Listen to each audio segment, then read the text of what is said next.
Anyway, अभी मैं भी एक छोटी सी जगह का पैदाइश हूँ और मैंने एक सपना देखा था कभी शर्मा के, बहुत सीक्रेट था सपना कि मैं सिनेमा में जाऊँ और अपनी तरह का काम करूँ। अपनी तरह काम की तो कोई परिभाषा नहीं थी तब, बस ये था कि अपना तरह का कुछ अपनी जगह बना पाऊँ। और मैंने सीखा, मैं आया। अभी पान सिंह के वक्त में कोई एक मेरा जर्नलिस्ट इंटरव्यू ले रही थी और उन्होंने फ़ोन पे ले रही थी और उन्होंने कहा आप हमेशा ये आम आदमी क्यों करते हैं?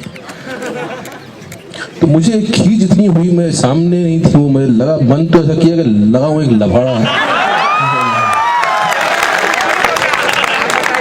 मैं उनको ये समझाने की कोशिश करना भी मेरे लिए लगा कि बोझ है कि कहाँ समझेगी जो ये ऐसा सवाल पूछ रही है। आम आदमी ही तो हीरो होता है, आम आदमी में से ही तो हीरो निकलता है। हम ये कोशिश 10-12 साल से कर रहे हैं। जब हासिल की थी हिमांशु ने मेरे मिल के साथ, या उसके पहले स्टार बेस्टसेलर कुछ किए थे, तो हम ये जो एंटरटेनमेंट की परिभाषा है उसको रीडिफाइन करने की कोशिश कर रहे थे और हम अपने तरह का एंटरटेनमेंट इंट्रोड्यूस करने की कोशिश कर रहे थे जो कि पहले रहा है हमारे सिनेमा में। जब हमारा देश आज़ाद हुआ था और जब उम्मीदें जवान थीं और सब कुछ होपफुल था और लग रहा था कि अब मंजिल करीब है और एक ऐसी दुनिया बनेगी जो सपनों की दुनिया है, तब उस समय के फिल्मकारों ने ऐसी कहानियाँ उस तरह से सुनाई हैं। गुरुदत्त हों, चाहे बिमल रॉय हों, के आसिफ हो, महबूब खान हो, राज खोसला हो, गोल्डी आनंद हो, बड़ा मजेदार किस्म का सिनेमा था जो खो गया। तो हमारी भी कोशिश यही है कि हमारी अपनी कहानी हो, हमारे अपनी ज़मीन से जुड़ी हुई कहानी हो और एंटरटेनिंग हो।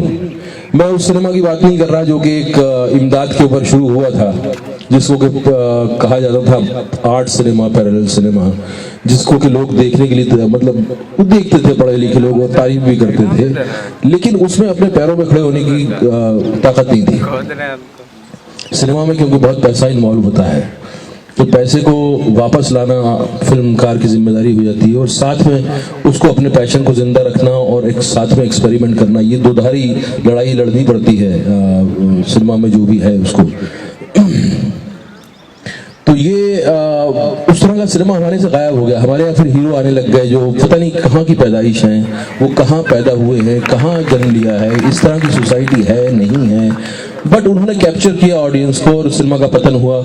आई थिंक ये नया दौर है, यहाँ नई पूरी पीढ़ी आई है जो नए तरीके से सिनेमा को देखना चाहती है और उन्हीं की वजह से ये निशानी है कि आज की ये फिल्में पान सिंह हो या कहानी हो या और तरह की फिल्में जो पिछली आई उन्होंने बिजनेस किया, वो सिर्फ इस जनरेशन की वजह से ही उसने बिजनेस किया है। और हमारे यहाँ की जनता भूखी है बहुत अच्छा एंटरटेनमेंट देखने के लिए, ओरिजिनल सिनेमा देखने के लिए। बीच में ये टर्म उछाला जाता रहा cross over cinema. Cross over cinema जो है एकदम बकवास है, कुछ होता नहीं है। क्रॉस ओवर वही हो सकता है जो ज़मीन से जुड़ा हुआ हो, जो सही मायनों में लोकल हो, वही क्रॉस ओवर कर सकता है। उसी की एक यूनिवर्सल भाषा बन सकती है। वो ऐसे बाहर से कोई अंग्रेजी डायलॉग बोल के या किसी अंग्रेजी कैरेक्टर को लाके आप डाल दें और कहेंगे क्रॉसओवर हो, या बहुत ही कुछ आप हिंदुस्तान की किसी गरीबी को एक्सप्लॉइट करके आप बाहर भेजना चाहें बोले कि क्रॉसओवर है, तो वो नहीं होता है। तो आई थिंक आज आने वाला दौर जो होगा वो ज़्यादा इंटरेस्टिंग होगा। नई जनरेशन जो है वो कुछ नई तरह की भाषा बोलेगी सिनेमा में जो कि यूनिवर्सल भी होगी।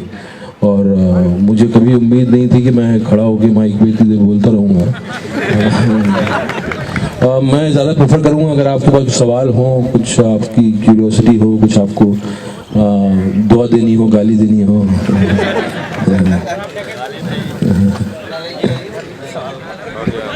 आप खड़े रहे।